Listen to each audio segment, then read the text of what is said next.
Vince says that nobody will be interfering in the wedding, and if anybody does interfere in the wedding, that they'll be fired. Triple H says, well, hold on.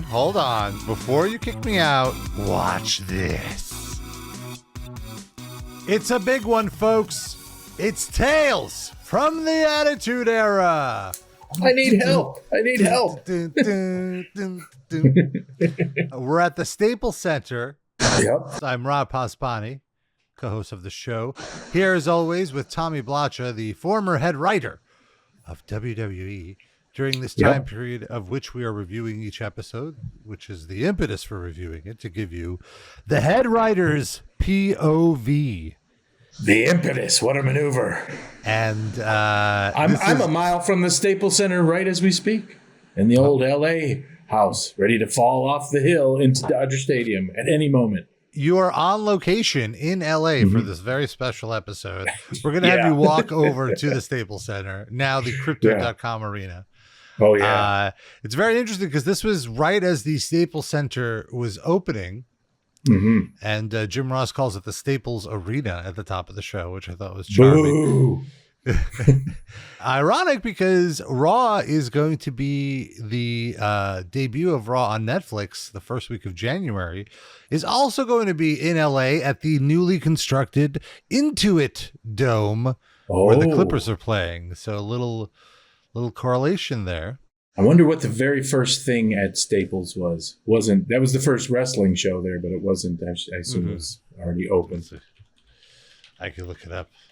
But I went to the very first event ever at the United Center in Chicago, which was SummerSlam. Brett versus Owen in a cage. Yeah, that was the very first event ever. They didn't have the bugs worked out and concessions were a mess and all this kind of stuff. But what a night. The first event at the Staples Center was Bruce Springsteen and the E Street Band on October 17th. Nice. So just beat you guys by a month. But there was a sellout of 13,222, announced 18,129 on television. I don't know where those other 5,000 people came from. But what? They were hanging from the rafters. Chicanery? It was last minute. How funny. Yeah, why did they even throw that out? It's funny. A total gate of $421,763. A lot of money for $19.99. I'd say that much. Yeah. Staples Center's odd. I remember being, as far as most arenas, it's a little cold, but it's cool. But it has a lower bowl, and then it has like 2 or even 3 just levels of luxury boxes. It's a little different than most arenas than the upper. So it definitely has probably, especially at the time, 2 to 3 times as many luxury boxes as any arena, of that ilk completely. So it's like so LA, like, yeah, we can afford it, I was pretty hyped for this first match. Big Show comes out, the current WWF World Champion. Who it's interesting because I feel like the world title is not the main program in WWE right now, which I found interesting. But still comes out to a pretty nice pop. It looks like the fans are accepting him and not turning on him. And then he's teaming up with Kane, and I'm like, oh, hell yeah, Big Show and Kane, let's go. This is a tag team I want to see. And Tori is there, and Jim Ross quips, I guess she likes it hot. They take on Big Bossman and his even bigger partner, Viscera. A lot of humanity in that ring. Yes. The ring had to be readjusted. What was the line Gorilla Monsoon would say? They had to reinforce the ring. Reinforce the ring. Thank you. Yeah, he would add up the weight. We're 1,800 pounds of humanity in that ring. We learned during the match that XPac versus Kane is official for Armageddon. It's only 2 weeks away, but you guys are pumping out this card. Most of the card is announced during this show. So it's 2 weeks out. Is this when you're like, oh shit, we got to put a card together? Or did you kind of know, the direction where things are going and fill it out? Know the direction we're going. Yeah. Well, as usual, the pat answer is like, sure we did. In our minds or in some of the staff's minds. And we had alternatives of where it was going. And then there's Vince. So at any given moment, or no, or, right. And especially this show to go over some stuff is just, it's fascinating. Well, we'll get into it later, but the whole wedding and the whole Triple H thing, that was just presented to us like, okay, here's what's going to happen. Like, oh, really? Okay. So that would say no. Everything was kind of taking a back seat to the wedding, and it was still more flying by the seat of your pants. This was a big turning point. Yeah, this was a fork in the road for the writing, because you were building to this. Even before the last pay-per-view, you were kind of foregoing the pay-per-view and being like, hey, whatever, this is the big angle you want to wait for 2 weeks after. Yeah, the wedding. The wedding was huge. And it was funny because a lot of things, I guess, almost like a real wedding, things were falling to the wayside, because, the real wedding was happening. And even like pre-tapes during the week, bachelor party shit and all this kind of skagage. And then, like Vince said, weddings are just ratings grabbers. So we're going to have a big fucking stupid thing, a lot of shitty rented tuxedos and the whole deal. So that was, the focus. Yeah. Well, we're going to get into it. Kane and Big Show dominate the match. Big Show and Bossman end up on the outside. The ref is distracted because Bossman is trying to attack Big Show with his nightstick. This allows XPac to run in, hit Kane with a chair, giving Viscera the opportunity to hit his big splash, which nobody gets up from. So Viscera gets the win on Kane. Viscera with a much-needed win here. After the match, XPac attacks Kane. Tori tries to stop him. And in the politically incorrect moment of the week, XPac spits. Well, I guess, wait, maybe not. There's a far more politically incorrect moment coming on later on. I guess there's a lot here. But in the contender for politically incorrect moment of the week, sure, in runner-up here at least, XPac hawks a big loogie and spits on Tori. And even worse, hits her with a pretty vicious-looking spin kick. Tori is down. Yeah. Although, I argue the loogie's worse. I agree. I think spin kick done correctly doesn't hurt. There's nothing there, but you can't fake fake the spin the spit acceptance. You can't work a loogie, and it's not a Hollywood loogie. Like wouldn't be like some kind of substance. Yeah. Let's hope XPac used a little mouthwash before doing the spit. Yeah. Big. The crowd reacted big though to the attack. So you did evoke the emotion you wanted from the crowd, which is like, how could he do that? He's disgusting. Yeah. And the crowd was hyped just because of the wedding. They're ready to roar. And speaking of that, actually brings me to a good point. We had the great David Koechner on last week to talk about the right to censor, the early stages of this gimmick. And this is the week, actually, where a lot of this shit went down. I think that's why that character was pulled, is because a bunch of this is when Coke pulled out their advertisers. And I believe you mentioned this before, but there was a big story in the Wall Street Journal where Vince is interviewed about this and about all the violence. And they say that you'll see less aggression, less colorful language, less sexuality, and some of our more controversial characters may not appear on a regular basis on SmackDown. That's a lot of qualifiers. Like, don't worry, a lot of our crazy guys, they won't be on a regular basis on SmackDown. On one of our shows on a regular basis. A lot of double speak. And this was, I think, when Vince said, like, I come before you a beaten man. I have to, he was read a riot act. And I think, and still rightfully so, Coke's advertising with WCW down in Atlanta, and they're not, light years apart. You know what I mean? So there's especially now with the Russo back in there. Sure, there's all kinds of hypocrisy. Like, what does that even matter? And then the wedding coming up, a lot of things culminating, a crazy couple weeks, and then also flying out to the West Coast made it more of a pain in the ass. I remember this was things were like, well, we're gonna see, but the machine will always come through and produce something. Well, it's interesting, though, because even with this promise and these added eyeballs, you're still doing man-on-woman violence here. Like, this is still a pretty edgy show, even with you guys saying you're going to scale it back. Now, to be fair, it does seem like it's SmackDown that you're going to be scaling back, so we'll see next week if there truly was anything. But the other very interesting note here, I don't know if you remember this, is that the network, UPN, the previous episode that we reviewed, the Thanksgiving episode, without WWE's knowledge, they rated the episode TVMA just because they were so fearful of these advertisers, which I imagine is kind of insulting to you guys. Do you have any recollection of this?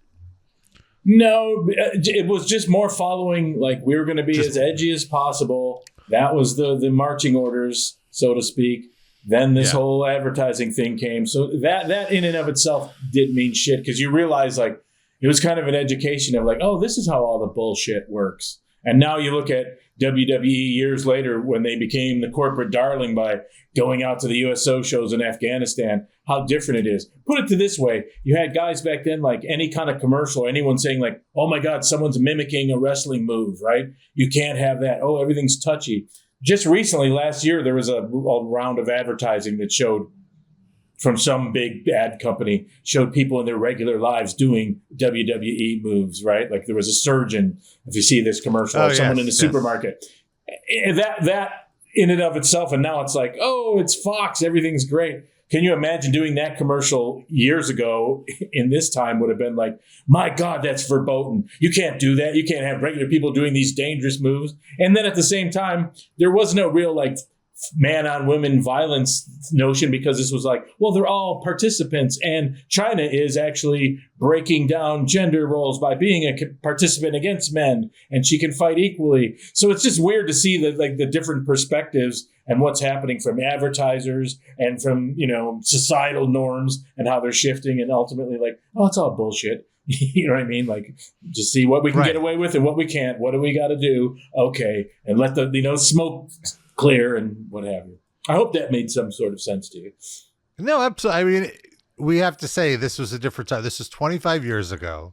You were allowed to get away with far more, I think, on television than you are now. My point, hopefully, was it's always changing. It's perspective. You could get away with far more and far less. And then today you can get away with far more in other ways and far less. It's just, you know what I mean? There's different standards too. Yes. Standards are shuffling, and standards are based on some kind of political norm, really. And even like in standards and practices, I remember working at Conan, there was something where like, oh, how come we could have a talking bong at this one point, and then months later we can't?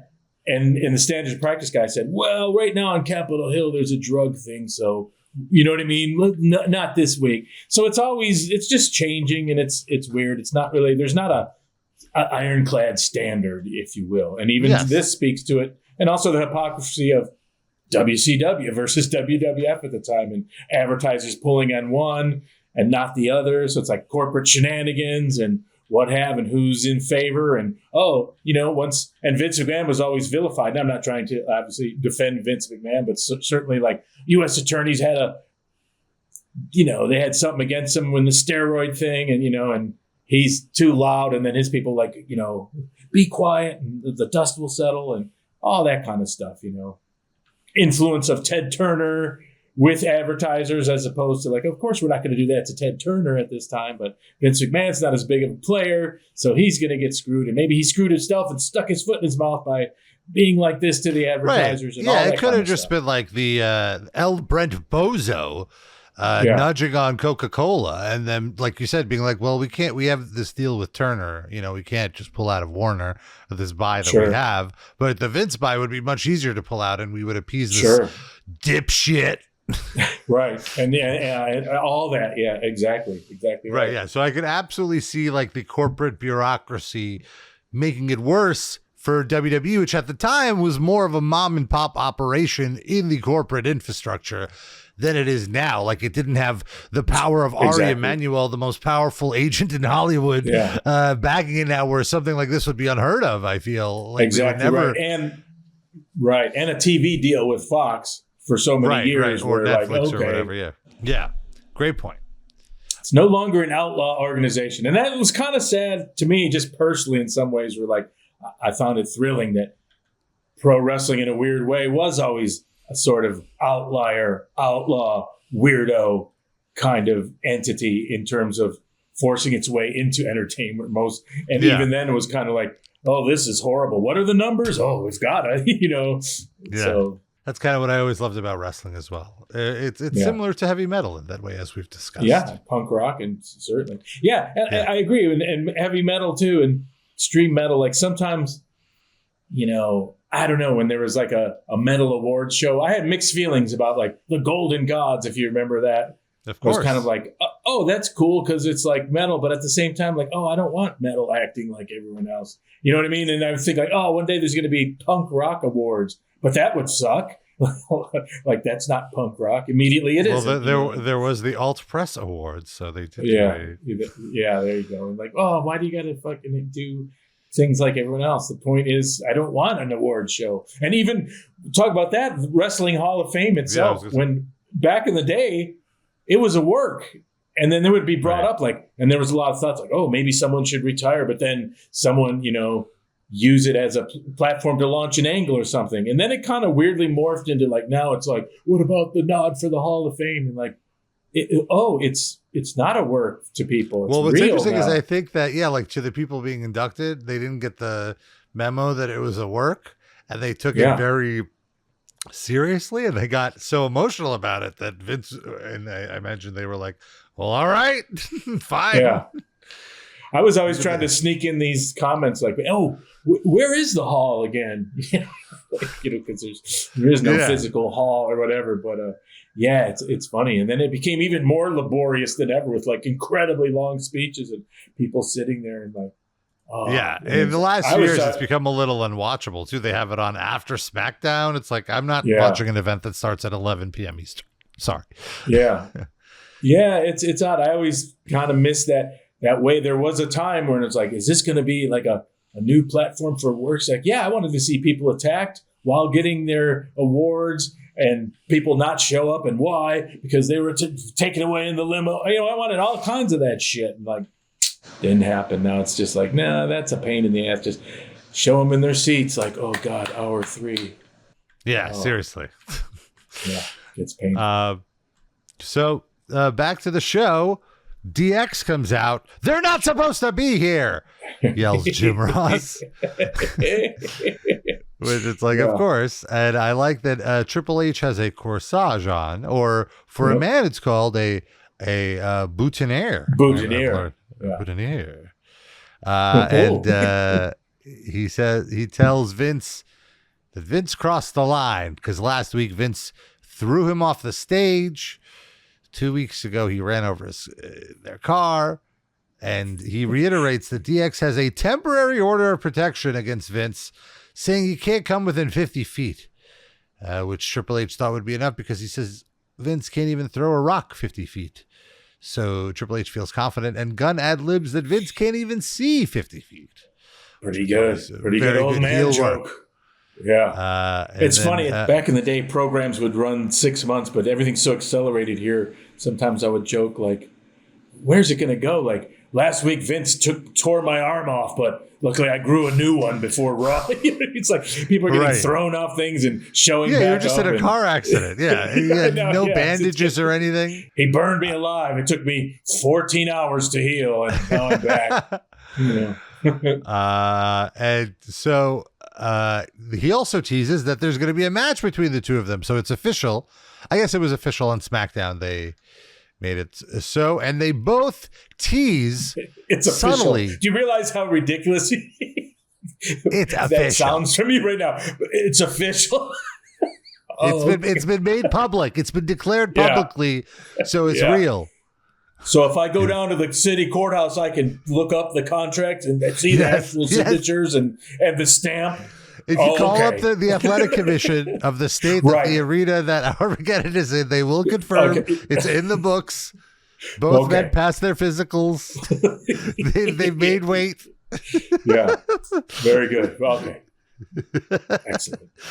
And he hints that there will be blood, that Vince will be bleeding. And he notes that he hates to disappoint the fans, but there will be no wedding. This gets uproarious boos. Like, no, what? We need this. Yep. The crowd is very upset.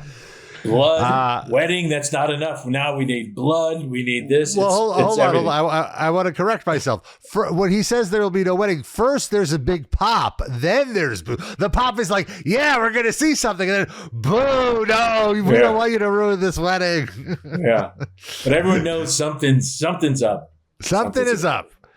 We need, it's like Yngwie Malmsteen used to say, remember? Like, I think we took our ethos from Yngwie Malmsteen when he said he worked with a producer, and since he used to go, The producer said, Yngwie, like, less is more. And Yngwie famously said, well, you're talking about more is more. More is more. Yeah. How can less be more? That's ridiculous. More is more. And I remember, like, yes, that's the business we're in. More is more. Less is more. Well, after Triple H declares there's no vetting, Russian accents the Eastern coming Europeans out. coming out. There is no vetting to that. Yeah, Count Pasbani. Vince comes out to interrupt. Wince or Vince? Wince. Wince comes out and says there's no vetting. He says there's nothing he wouldn't do. There's nothing he wouldn't do to protect his family. He promises that while Vince himself may bleed, he will definitely have some of Triple H's blood on his hands at Armageddon. And Triple H does the Scott Hall, like, oh, I'm so scared. And there's nothing I won't do to protect my family, but I must put them in harm's way for my daughter's wedding at this venue with all these where my big arch nemesis is. Yeah. And he said that he gave Test a gift of any match he wanted. And rather than, you would think Test would be like, oh, I'll take a world title shot. No. Test said he wants Triple H tonight on his wedding night. Test is wrestling. Yep. And X-Law. Oh my God. X-Pac and the Outlaws. That's their team name, X-Law. X-Pac and the New Age Outlaws will take on Mankind, The Rock, and a partner of their choosing, which sets up a great story thread throughout the show. Vince says that nobody will be interfering in the wedding, and if they do, and that only friends and relatives are allowed. And if anybody does interfere in the wedding, that they'll be fired. Great rules setting up the whole show. Right. You're doing the top of the hour main event. You give that out. So you great hooks for the show. And backstage, Al Snow is watching. And I will say this is also great storying because as soon as you said they get to pick their mystery partner, in my head, I'm like, oh, Al Snow, he's the third. He's like the tag along third wheel. Right. And right away you get to it. Al Snow's talking to Head. I believe this is the first time he's acknowledging Head since these allegations returned of his domestic abuse. And domestic abuse of carrying around a severed head of a woman. Yes. Albeit symbolic and albeit not true anyway. Domestic violence. But is that kind of underplaying the decapitation of someone and carrying their head around? That's a case of domestic violence. Well, certainly, but it's worse. It's a little worse. Yeah, it's human decapitation. Well, whatever. It's official. It's in the commission books. It's human decapitation. Yeah. I mean, it's like saying that's incredibly rude. Cutting that woman's head off. That's incredibly rude. Then we have the Hardys against Edge and Christian. As a viewer, I'm like, wow, this is great action. But the crowd is apparently in the bathroom. Pretty quiet crowd for this match. And there was a cool spot where Matt Hardy was on the top rope and Edge drop kicks him to the outside. And Hardy fell onto a cameraman, and we see the camera kind of like roll out. It's pretty cool. And there was this production snafu because I don't think the production team knew the match was ending because Edge hits a spear, and as he's getting the pin, the production goes to the double feature to show this camera thing, and they miss the ending. But still a fun match. And really snafu. Just time filler. And sometimes, it was just a problem as we always were going, like these 2-hour shows, 3-hour shows. Like you said, like at some point, there has to be like an audience lull, just natural, even though more is more. And then so it's sometimes does the performers a disservice where you sometimes, it's hard to calculate like, well, let's build in a Gaga match or let's do this or that. But this isn't.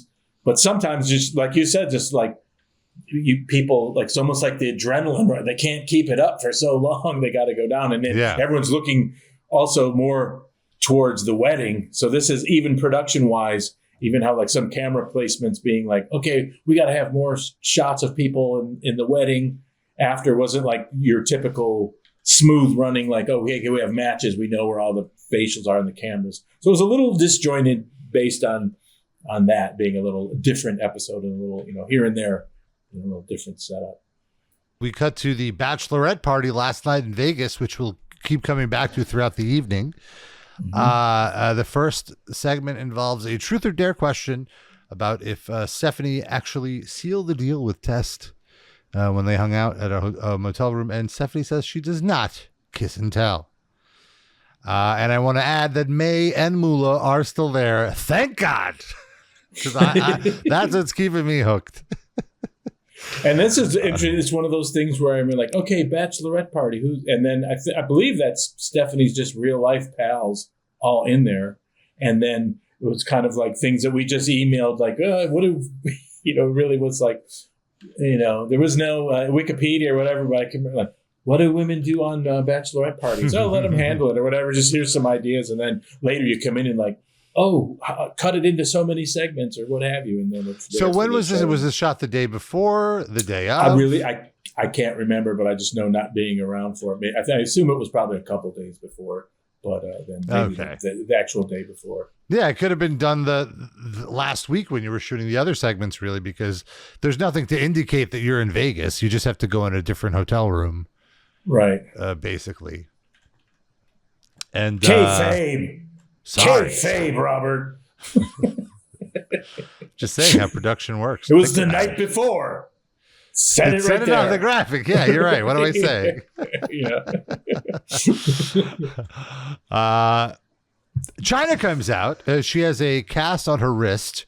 As you recall, Jericho smashed it with a hammer. Yeah. Hammer smashed wrist. And then they followed it up on SmackDown with Chyna coming out and bunking Jericho over the head. Jericho interrupts Chyna as she's about to talk and says he's whining and crying about how he had a concussion. He couldn't even enjoy Thanksgiving and how she ruined it. And all he did was break a nail. And she says, chill out, Chris. You need to chill out. Maybe Miss Kitty can help you chill. And then Miss Kitty is right behind him with a fire extinguisher and pulls him off. Dreaded fire extinguisher. Dreaded talcum. Dreaded fire retardant powder. Now, it's interesting because this was advertised as a match between the two of them, when what it did was set up the pay-per-view match, making it official. Pro wrestling has always had some kind of fascination. Well, I guess it's, the throwing of powder and just how devastating it can be, and fire extinguisher. I think part of it comes from just, it's a good thing to do in an arena when you see like powder go like, oh, you know what I mean? It's just like a good sell, but and just, it's whatever weapons are around. There's always a fire extinguisher for safety reasons. That's true. Yeah. So yeah, like why was a table used? Just because they had the spare announce tables. That's true. The spare chairs. I just always love how people have to sell it like it's acid in the face. Yeah. Like, oh, I can't see. Yeah. Well, have you ever had a fire extinguisher in your face? You don't know how it feels. I kind of almost did once.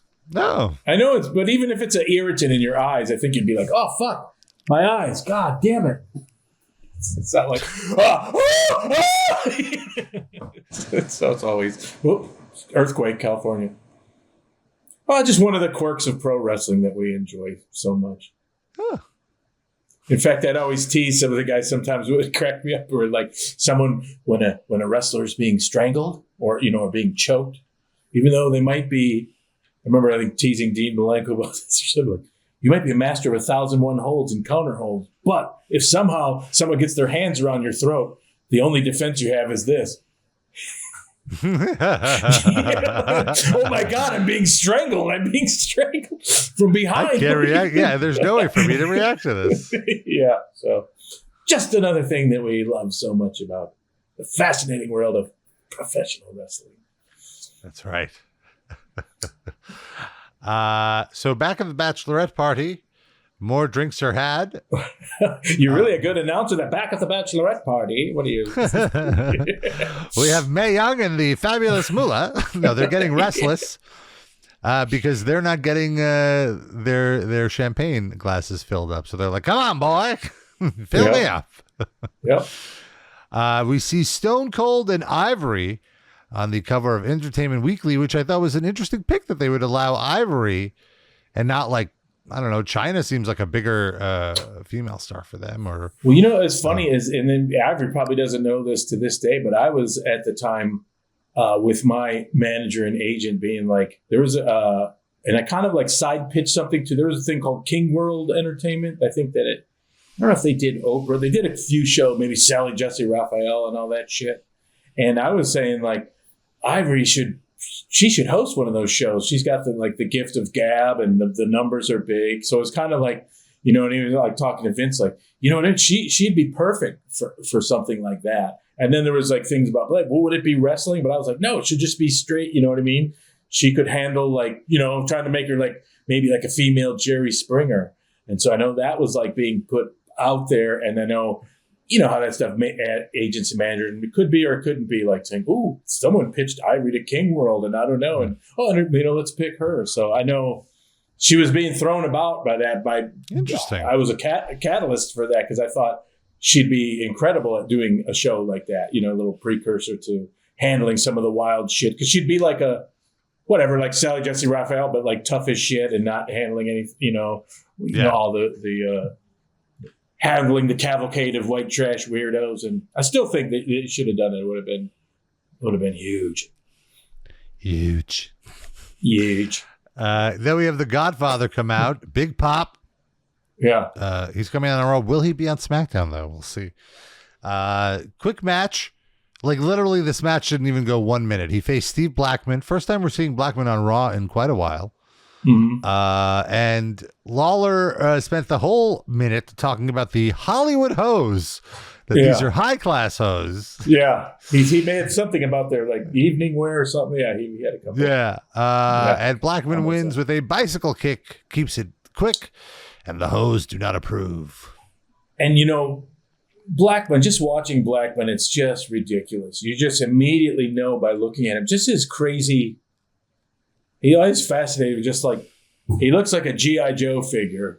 Yeah. You know what I mean? Because he's so muscly, you know, like kind of like, but yet incredibly flexible and this crazy balance. And you see when he pops up faster than anyone I've ever seen, almost literally. Yeah, and his conditioning is crazy. What is he? He's 260, right? Or, I mean, he's not small. And even like, the only flaws in him is it's almost ridiculous when he's selling. You just don't buy it because he's just like, he pops up and, oh, yeah, I'm hurt. Like, it's just, you know what I mean? It's like, he's just like, you know, just the way he's physically so balanced and can pop up and like whip out a kick or something. It's like, wait, is that guy a bodybuilder and a flexible karate expert and, you know, a gymnast? Or like, what is he? He's, you know, he's something else. Yeah, I always enjoyed him. And yeah, he delivered here in the 1 minute. He looked tough as shit. Yeah. And shit could look pretty tough sometimes. Backstage, we have the Acolytes playing poker with the Dudleys. Acolytes playing dumb, saying they don't know how to play poker, and they're asking Bubba to teach them how to play. And Bubba and Devon have not caught on that they're being stiffed here. Back at the Bachelorette party, everybody's dancing. And Stephanie is encouraging Moolah and Mae Young to dance. Moolah busts quite a move. And all Mae Young does is the crotch chop, which popped me huge. Mae Young doing the stiff crotch chops. Backstage, Al Snow is lobbying Mankind, saying they can win on their own. They don't even need The Rock. Foley said the crowd would really hate it if he didn't tag in The Rock. Al Snow says that he hates The Rock. That's the theme of these backstage bits. Mankind says his vote is for Snow, but it's up to the Rock to decide, and he'll be here in a little bit. Setting up the stage for the next bit. And that was I remember talking about, let's use that dumb old time-honored sitcom, or even before a sitcom, old school TV thing, like when, you're mad at the husband and wife are mad. Could you tell so-and-so? So it's like, yeah, don't even address him. Tell the guy 1 foot from him to, tell Al Snow this. I thought that worked quite well with The Rock. Yeah, absolutely. Yeah. I thought these were great bits. Now, Too Cool come out with Rikishi. This is like week 3 already. Yeah. They got a big pop. It's crazy. That was something that it goes to show you the pop just forced it. Because for whatever reason, Rikishi went out and would do a pose like he's going to do some kind of dance. And fucking people lost their minds. It's just, the arena just went bonkers. And like I said, it was so hot then. There was different kinds of pops. Like, ooh, that's the Rock's pop. That's an Austin pop. Oh, and this is the fun-loving, Too Cool pop. They were all massive, but they had like different flavor. You could almost like listen to them and just like, people were, and they were just like, what is going on? These ratings are going through the roof. Like, now this, crazy. It was very impressive. The Hollies come out. Bob Holly makes fat jokes saying Rikishi has a big ass. He says he has a moon that can cause an eclipse. If he eats a few more seconds and thirds, he won't need to hire a Santa. He'll just be as fat as Santa himself. Hey, Crash, look at his ass. Not the greatest fat jokes, but... yeah, he has more dimples than a golf ball. And that's the one that Rikishi was like, too far. Yeah. So Rikishi attacks Crash and rolls Crash into the ring. The ref does not wait for Crash to stand up and tell him that he's ready to go. Rings the bell. The match starts. Again, 1-minute match. Too Cool does their moves. The Worm, this time for the first time, gets a pop. Yeah. Well, still not titled The Worm. And Crash gets destroyed and loses the match. Hardcore Holly not even tagged in. After the match, Bob Holly tries to attack Too Cool, but Rikishi steps in and helps his buddies. Right. And with a dance. And that's when it was kind of like, okay, there's this dance and this, that, and gaga, but still try to incorporate them into some kind of stuff. And that just went to the wayside at a certain point. It was like, fuck it. They're fucking too cool. It's just a huge segment. It's like that every time. And probably the world record, professional wrestling world record holder in terms of preposterousness of having to sell for a move. When the objective is to pin someone 1, 2, 3, sometimes people would be selling on their back for the Worm, because first there was the look.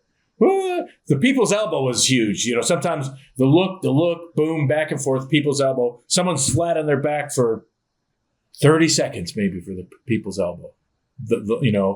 Even Snuka climbing up on a cage, true. Like someone's like on their back for. But the fucking Worm, I've seen it a couple times where they're going to point to it. People are going crazy. Here's the look. Person's lying flat. There's the Worm, but like 2 minutes. It's like I laid on my back for 2 minutes and then was finally pinned. Bizarre. But it's going to be the second most over move in the company after the People's Elbow in a few weeks. Oh, and at times, arguably at different moments, one of the most over moves of all time, period, at any given day. It was just like, this is ridiculous. Because it was just like this built up thing, and then just preposterous. Back at the Bachelorette. Oh, the pop rules. Back at the Bachelorette party, Carlos the electrician is here. Hello, Carlos. And of course, who are the horniest people for Carlos? The fabulous Moolah and Mae Young. Thank you. It's just sometimes where a segment is going. It goes there. You get what you want, and you love it. Yeah. Well, like Vince said, sometimes you're in the mood for meat and potatoes. So you go to a place that's famous for meat and potatoes, and you order meat and potatoes. And what do you want to arrive? Not some swerve. Meat and potatoes. Well, they drag off Carlos, and Carlos is like, what? No, I like young women. Yeah. Then we Good have old-fashioned humor. Then we have Test versus Triple H, with Jerry Lawler asking, is it bad luck for the groom to wrestle on his wedding day? Great line. We get a special ref. It's somebody coming out in a Vince McMahon mask with gloves on, so you can't tell who it is, but the mannerisms and the walking style makes it look like it's Vince McMahon. It is. So it was Vince. Yeah. Well, it makes sense because Yeah. right throughout the match, you cut backstage and you see Pat Patterson and Gerald Briscoe watching the match in their tuxedos, implying that Vince is in the bathroom. They're making jokes like, "Oh, it smells. Oh, Vince, you got to see this. This guy came out in a mask of you." It's so funny. The ref is working with Test. There's like a choke that Triple H has on Test. The ref slaps Test awake, and Test hulks up a little bit. And there's good psychology throughout the match. Triple H works on Test's nose, which Test busted a few weeks ago. He hits a face buster, in fact, and has the pin, but the ref refuses to count. Triple H attacks the ref and tries to take the mask off. With the ref distracted, Shane runs out, also in a tuxedo, and hits Triple H with a chair. I wonder, though, why wait for the ref to be distracted if the ref is Vince? Like, he wouldn't have called it. You could have just done this at the beginning of the match. Would it have been as good? But then it'd be a little different. Yeah. Test gets the elbow drop and the win. Well, because hold on, let's go back. Oh. Because Shane was stopping Triple H from revealing who the referee was. I see. That's why he ran down. It wasn't necessarily to help Test. It was to prevent Vince from getting arrested. Right. Oh, and two things could be true at once. Right. Triple H is screwed. He has this smile on his face like, oh, you'll see. He has like the Robert De Niro look on. Like, I'll show you. We know something is coming. Back at the Bachelorette party, and I like that this happened immediately after this match. It was like great foreshadowing. Stephanie's offered one final shot. It's a larger than normal shot glass. The liquor is opaque, so you're questioning. And when she takes the shot, it's like, it does not go down smooth. It goes down very harsh. She has to sell it a little bit. And also, she was turning down the shot, but Moolah and May, of course, are like, "Come on, you got a party," and she doesn't want to let Moolah and May Young down. Peer pressure. Yes. Well, sort of. Elder peer pressure. Geriatric pressure. Yeah. Backstage, Triple H is yelling at the cops about not enforcing the restraining order. He says that was very clearly Vince. Go do your job. Then we get BB introduced.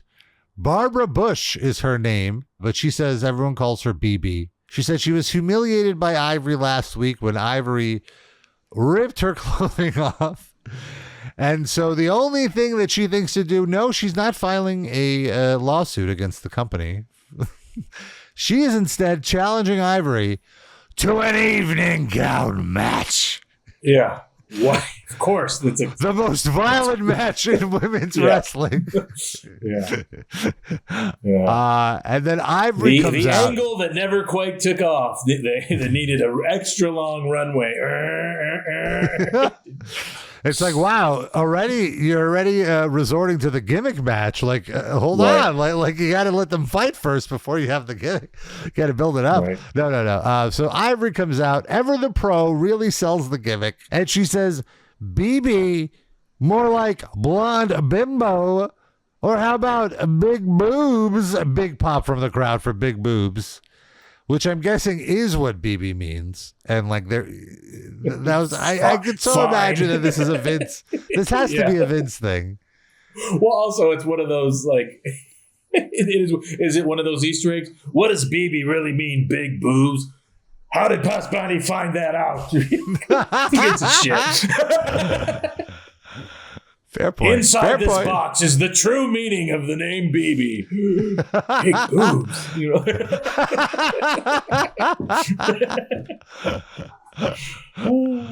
know? Her real name, Kathy Dingman, according to the Wrestling Observer. With a form. Oh, she is in fact on Twitter as well as at Kathy Dingman with a K. Kathy with a K. Interesting. It seems as though she is a Trump supporter based on her. Oh, interesting. Actually, not interesting. She looks like she's aged very gracefully. But anyway, back to the show. So Ivory says Or maybe bird brain suits you better. And the crowd did not like that. And she says, it's silly to challenge me to that match because you just want to make friends with all the perverts in the audience. Again, big pop from the crowd. Ivory's doing such a great job of reverse psychology with the crowd, being like, yeah, I bet you are, you perverts. And they're like, yeah, we are perverts. Yep. It's the best. And it ends with Ivory ripping BB's shirt off, which, as you can imagine, the crowd is very into. Now, again, I ask, is this toning down the product? like you just said, not like you, the company, WWE just said, we're going to tone it down. We're going to be a little more. And then, like the next night, you're ripping a woman's shirt off. This is true, but also you have to look at maybe there's a cumulative effect. You could have said, how many instances? It wasn't say it will be eliminated. Toned down. So one could argue like, well, we were going to have 5 instances like that and we took it down to 2. Okay. You could argue that. And you can't just stop midstream. You can't just change the horse midstream, can you? And one could argue without such decree, maybe she would have ripped the bra off too. I see. Fair point. See, that is toned down. Yeah. Cops are questioning Vince. He says he has an alibi. The alibi are Pat and Gerald. And Pat goes, can't you smell it? Fucking ridiculous. I have no perspective on. I could watch a show with fucking Patterson and Briscoe all day long. Just fucking Briscoe just delivering things that aren't even lines to me. I don't know why I love it so much. Like, believe me, he was here the whole time. I'm like popping and like, what? It's Briscoe.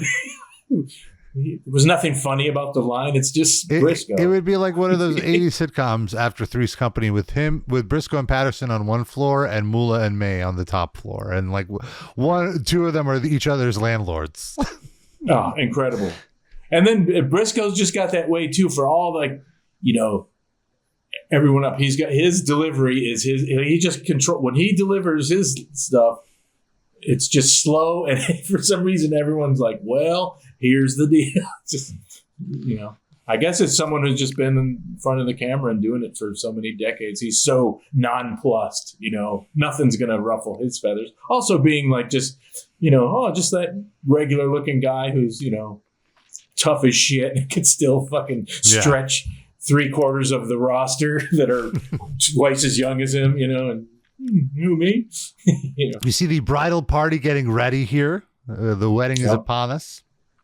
Shitty rented tuxedos. I love it. And the dresses look pretty nice. I say Linda looked very glamorous, I feel. Absolutely. Absolutely. Val Venis comes out. He has the microphone and he says the big Valboski and Shaq, who at the time is playing for the Lakers, have a lot in common. We both carry intimidating size. The only difference is while Shaq may be a little shaky from the outside, the big Valboski's ball-headed slam dunker scores every single time. And surprisingly, the ladies do react to this. They want to be boned by the big Valboski. It's almost like, I guess that is a double entendre. I don't know. It's like, it's just. Yeah, like the bald-headed slam dunker would be the penis, his penis. Yeah. Who doesn't refer to their penis as a bald-headed slam dunker? Yeah. Kurt Angle comes out, big boos, already over. And it's interesting how now this is like 2 weeks in a row that Val Venis, a heel, or I guess maybe a tweener, is facing other heels, more heels than him. Kurt Angle is definitely a heel. And he even gets on the mic and he throws a fit and says, you would rather cheer a porn star over me? What's wrong with you people? And much like with Ivory, the crowd loves this. They're like, you're damn right. Right. Well, and then part of this was some of the hangover too of like, not hangover or the connective tissue of, weeks before being like, oh my God, Bozel's going to be in there, and then it's going to be the new moral thing and angles like that, and this, you know what I mean? So there's all talk about that. So this was like, oh yeah, and then he could go against him, destroy him because of porn and all this stuff. So there's a little remnants of that is kind of falling to the wayside. It's still makes there. sense. Some embers, so. Mm-hmm. A lot of things being planned long-term that suddenly are gone. That happens all the time. Right. Yeah. We even see it like within the few weeks, like how certain angles are just started and dropped. Like, oh, we're not doing that. In this era, 3 weeks is and I always like comment like, my God, Tito Santana and Greg Valentine ran a program for 10 months that would have been over in 20 minutes, in this particular. Yeah. Like now they're kind of back to the slower programs. Like they just did a program with Punk and McIntyre, which was like 10 months. So they can do it still, but definitely not in 99. So this match with Angle and Val Venis, basically you're getting over that the Bulldog will be defending his European title against Val Venis at Armageddon in a few weeks. And I believe Angle might also be involved. Essentially, the Bulldog helps Kurt Angle win by hitting Val Venis with a chair. Venis is not happy about it. Backstage, Mankind and Al Snow are there. Al Snow bad-mouthing The Rock, saying he hates him, and who should happen to show up and hear all of this but the People's Champion himself. The Rock is there. He gets The Rock pop. And he's just giving the fans exactly what they want. He asks Al Snow who the hell he is. Al Snow says, you know me. You know me from last week and even before that. And The Rock just cuts the exact promo that you think The Rock will cut, saying that, he could shove his head up his ass and that Al will not be the mystery partner. And so Jim Ross asks, who will be the mystery partner? That's the hook for the commercial break. DX come out, they're heels. The crowd know they're heels, but they still love the Road Dogg intro. They can't help but sing along. And then I love that it's disrupted by the Kane fire. And you're like, whoa, what the hell was that? And Kane is the special, pulling double duty as the guest tag team partner, the picked tag team partner for The Rock and Mick Foley. Yeah. Great song. Pyro. Huge. Rock gets a huge ovation. We learn that Mankind has the #1 book in the country. He's #1 on the New York Times bestseller list. And is this a shoot? Is this a work? How many copies did Vince McMahon buy? I don't know. I think it's a little bit of both, maybe. I don't know. Yes. I don't know if that one, how much of a work that was. I feel like this one could have been a shoot because the book at this point had been out for a few weeks. And it had been climbing the charts. And also, you got to remember now, like with self-publishing, whatever, like, everyone has 9 books. But at the time, I think it was still like a pinnacle, maybe just part of it, just the technology of self-publishing. It still was like that old school, like it's a book. Someone has written a book. They put in the, whether it's a ghostwriter or not or whatever, even though there were shitty versions of books. And New York Times, it was still like a real prestige thing, so to speak. And this Absolutely. And the numbers of wrestling were so huge that this was like a legitimate rub that was getting a lot of mainstream media attention. Like, whoa, this crazy thing called wrestling. This guy's a maniac, but look at him. He's actually an author too. He's really smart. That was really the darling of a lot of things happening with Mick Foley at the time. And it seems like now that's all diminishing returns to doing anything like that. It's all diluted. Yeah, that's a great. I think a big part of it was that, like, wow, this big dumb oaf is actually very well read, and he writes very like romantically.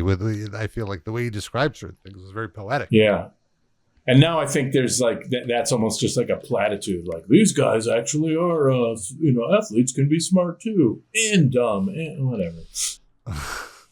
This is a great match. This is the main event of the show.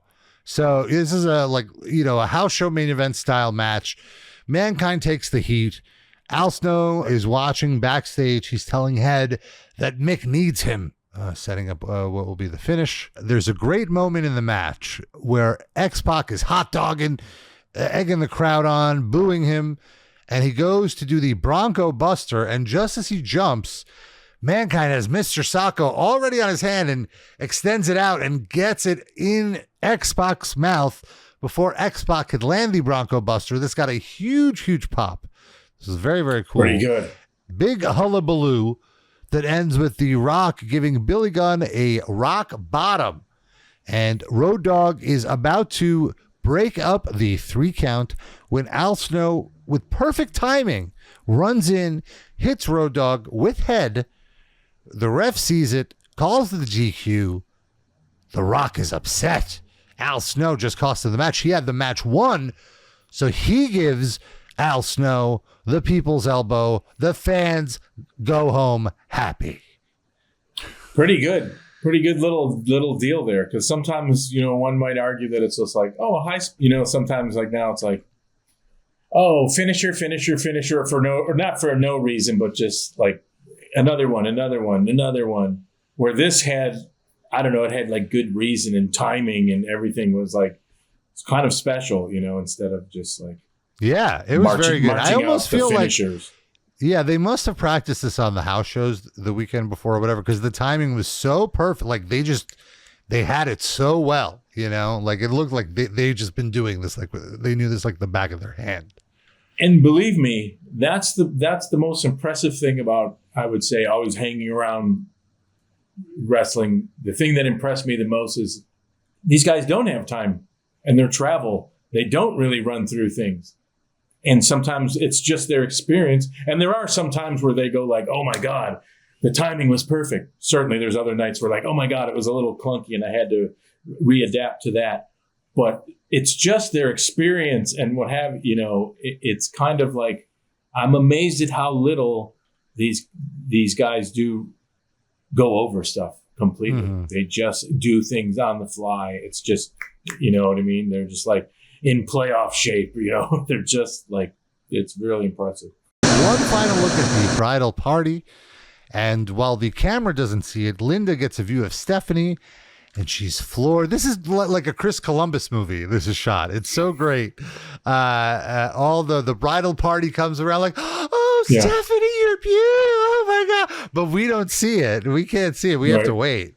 I really, really liked how this was done.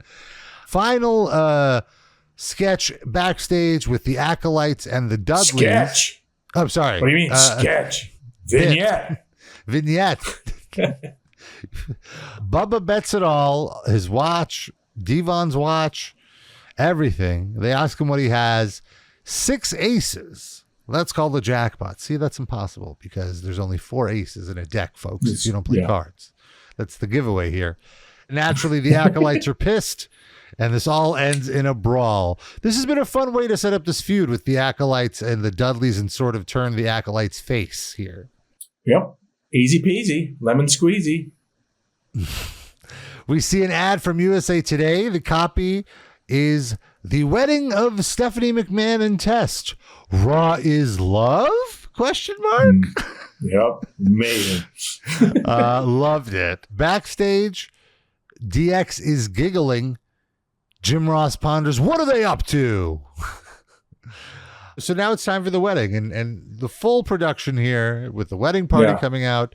Dave Meltzer in The Observer that week says the director of this TV show is, I quote, the bomb. The way they shot the faces and shot this wedding, WCW on its best day couldn't touch this production. I agree. And maybe, like I mentioned earlier, how like there was some things, maybe some clunkiness with some of it. They had so much more to do this day because, generally it's tough. You're going to new cities, you set up the truck, and you have like, your tried and true camera setups that are, applicable to the lighting rig and all that shit. Yeah. But this was a little more just because usually from wrestling, like, oh, someone's going to be over here. I can follow the action. Here's the facial, turn towards this, a camera spot. But the wedding, there was a lot more like stuff they had to work out with the director, Kerwin, and all the crew. It's like, okay, this is going to be a little different. And also, in between the matches, they had to take down all the ropes and kind of like reposition the ring, make it look like a wedding setup. Right. It's not easy. I noticed, Edge was the first groomsman to come out. Huge pop from the women. All the women were like, woo! Yeah, of course. And Christian also got a respectable pop from the women. Matt and Jeff, not as loud of a pop. I'm surprised, Matt and Jeff Hardy. D'Lo got a mixed pop. The boys also responded to D'Lo Brown. The biggest pop, though, went to Moolah and Gerald Briscoe easily. And they were egging it on. Of course, May and Pat Patterson came out together. representing the LGBT community. The crowd is pretty respectful during the priest talking and doing his basic spiel, and you're really you really egg it on. Like I don't remember the segment being this long, but it was like 20 minutes, the whole thing, you know, like keep it going. There's even a performance of You Came Into My Life, which I was dying. Yeah. Well, part of it was, I remember just, and it was a good instinct, like, oh, how do we do it? And like, it's almost like you don't want to do, gosh, there's a phrase in comedy, like a joke on a joke, but you want to play it straight in the weirdest way, where it was like, yeah, we're going to decorate the ring shittily, like just gets like your typical, like, you know, little fucking, you know, like your crummy soap opera wedding. You know what I mean? Yeah. And get a real guy to fucking ramble on like you're at a real wedding and it's fucking tedious and, you know, the blah, blah, blah. And like do nothing. Don't try to like put in quirky things because you have announcers that are going to make comments. You have the way, you know what I mean? It could be too just like weird on weird or joke on joke. So it just like played it straight in an awful way.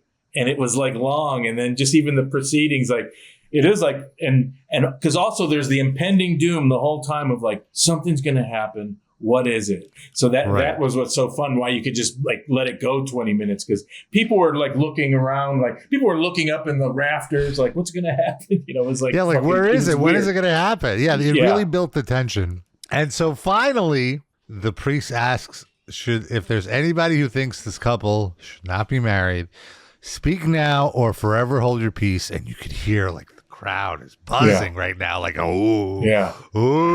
And I remember like talking about that and being like, yeah, we got to do it tried and true, like every stupid soap opera, or every like such a comedy cliche, speak now or ever, which I don't think I never even heard that at a real wedding, but like, of course, if there's any time to do it, and then camera cut around to people, and people were like looking like, what's going to happen, and then like a nice pause. And then, I like that he went forward with the next sentence and then the music hit. Like it wasn't right away. You gave it a second.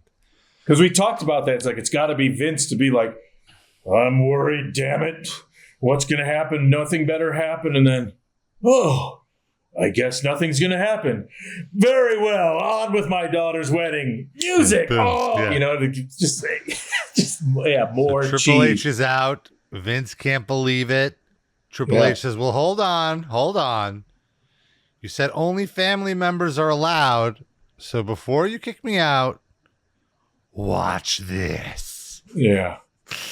And then we cut to a first-person camcorder shot. And it's the person shooting from the back of a convertible. And in the driver's seat of the convertible is Triple H. And they're driving through what looks like the seedy part of Las Vegas. And then they drive to a drive-through wedding chapel. And the priestess walks up to the car, horrible actress. Hey, you're Triple H. Are you getting married? Yes. Who are you marrying? He goes, well, I'm marrying Stephanie McMahon. And the camera finally pans to reveal that Stephanie McMahon is knocked out in the passenger seat. Yeah. Which I can guarantee you there is no way that they would do this angle today. Like 0% chance. Yeah.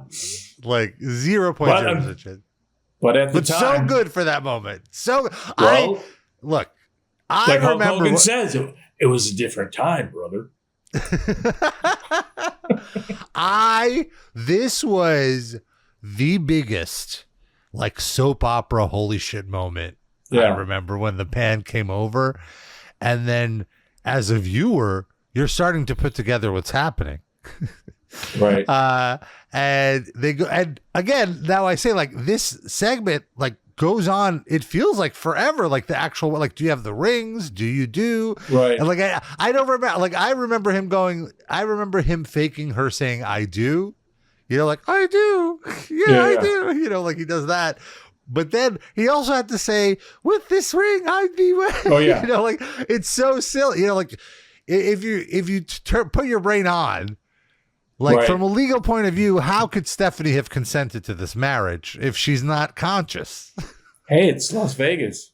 It is right. That is the other side of it. It's like, oh, people get way too hammered all the time. Well, Vegas. and also in a, in the great visuals or, cinema, TV storytelling, big obstacles, just move past it. Yeah, right. The more you stop to explain, like Will Sasso always cracked up. He always told me like Schwarzenegger, it never mattered that he was like some American guy, like my name is John Williams. I'm a sheriff from Colorado. What? Just move past it. Right. Don't explain it. Like, same thing. Wait, isn't it? Could she? Fuck, get out of there. We're moving forward. Well, it doesn't matter. Yeah. Then, so the priestess pronounces them Mr. and Mrs. Helmsley, which is also, this is, by the way, the first time. Sanctioned. Yeah, it's official. It's in the record book. Right. And then he tells the cameraman to get out the decorations, and Triple H takes the camera to reveal that the camera person is, in fact, the bartender from the bachelor party. So it was all he was paid off together. Yeah, he was paid off to drug Stephanie. and bring her one here. could argue that whether the wedding was valid or not, it kind of doesn't matter. It still ruined the moment.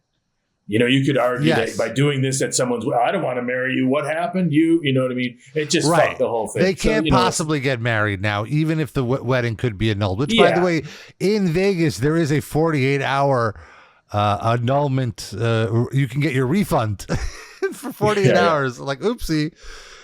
So Stephanie could have technically still annulled the wedding. Since it happened the night before. But again, did she actually want to? And, we eventually learned that she is in on it. But in this moment, we did not know.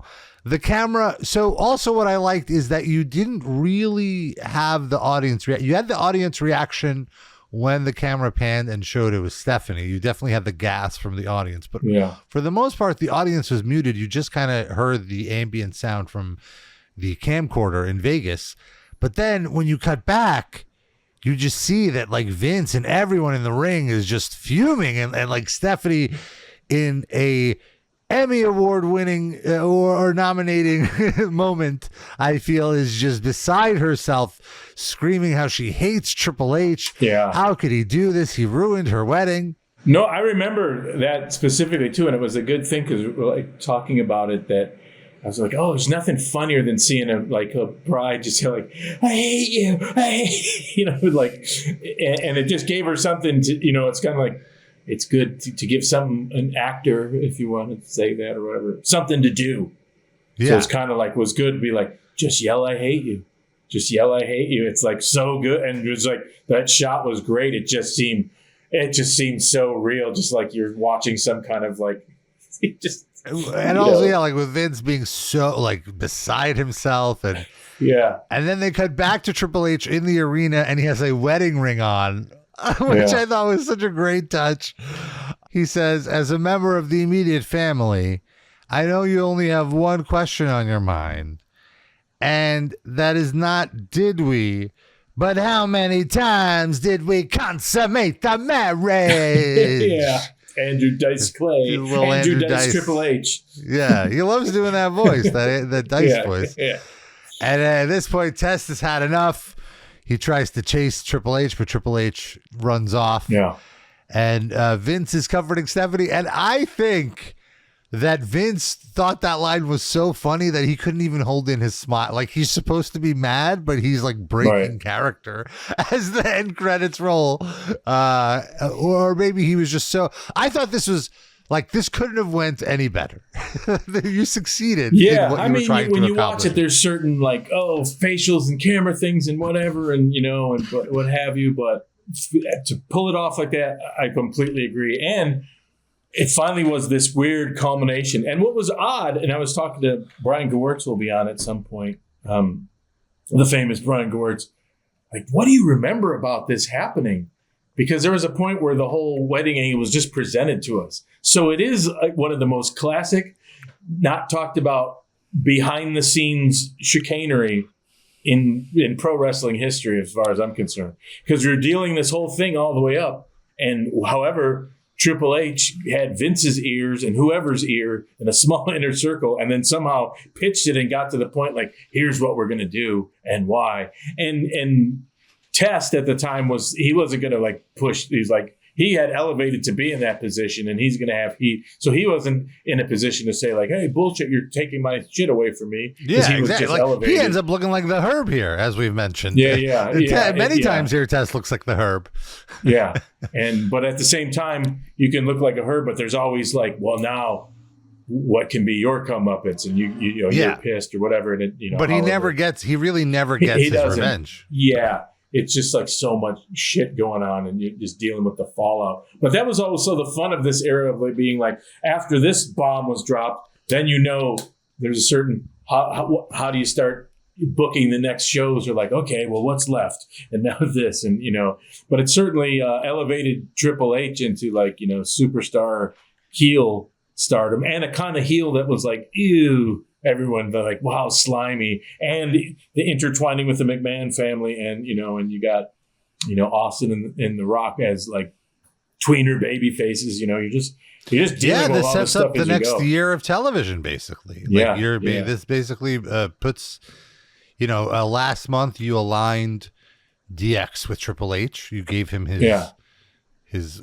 flunkies, and now you give him the ultimate power. Like, this is how he's gonna control, like, be the ultimate heel here. And so it's very interesting to see this formation here. And I would say this: if you think of like pro wrestling, what it takes, it's like people are booked and they're put in the position of championship caliber person, a champion, or a top level person. But also, not part of the intrigue throughout the years is like, how do these people maneuver politically backstage, and how do they do this? If you add all that into everything, you have to put Triple H into like, this is one of the greatest moves of all time. Maybe he's running shit now.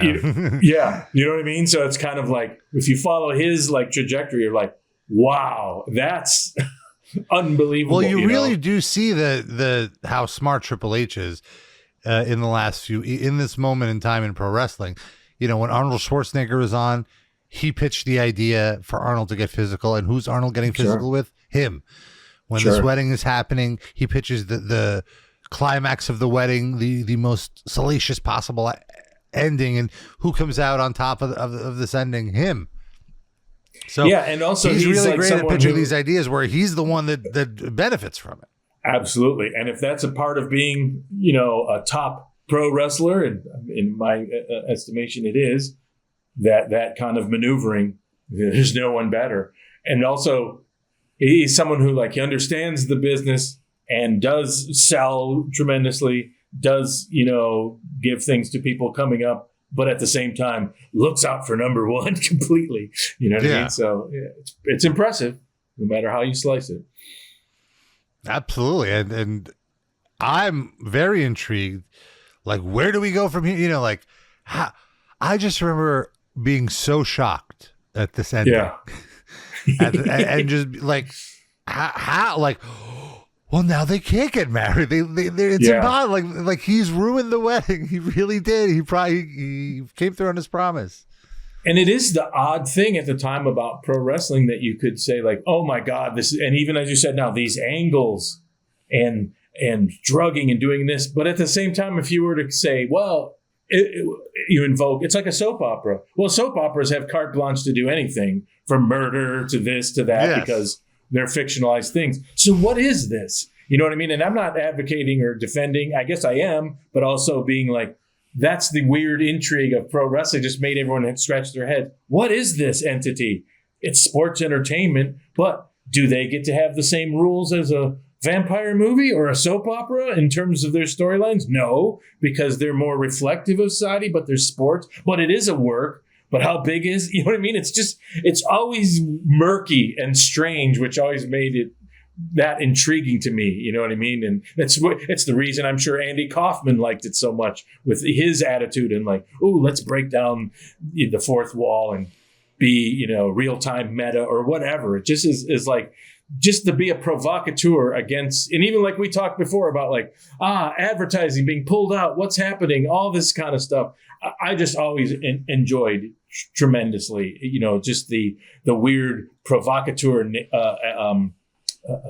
nature of it, which sometimes we feel like today it's like, well, now it's tamped down because it is part of corporate entertainment, where it's like, I liked when it was an outlaw and people like, that's despicable. Yeah. And you could always argue, yes, but is it? I mean, you could argue this is a very despicable angle. Sure. But at the same time, you wouldn't say that if, like, my God, this soap opera I'm watching, this guy rolled into town and kidnapped someone and did that. You wouldn't, you know what I mean? Whoever plays a bad guy. No, it's a story, sure. Yeah. It's interesting, yeah. And that's why I just like to stir the pot. And also, again, to what we were talking about earlier, you're on the hot seat, you WWE, WWF at the time, and the hot seat with advertisers, and here you are. Yeah. This is a very edgy angle to do when you're, and at the same time, trying not to you got to look at it like, you got to look at it like this. Why are you successful? Because of this. What do you have to do to keep success and to keep everyone? You got to keep doing it. But you know what I mean? It's very interesting, and it's very filled with contradictions, and it's right. It's, like the show ended with the main antagonist implying that he raped the boss's daughter while she was unconscious. Yeah. But question mark, was she a part of it, as he claims? Did she like it? Did she like it? Or is he doing it to just antagonize, like a true sociopathic heel or whatever? So yes.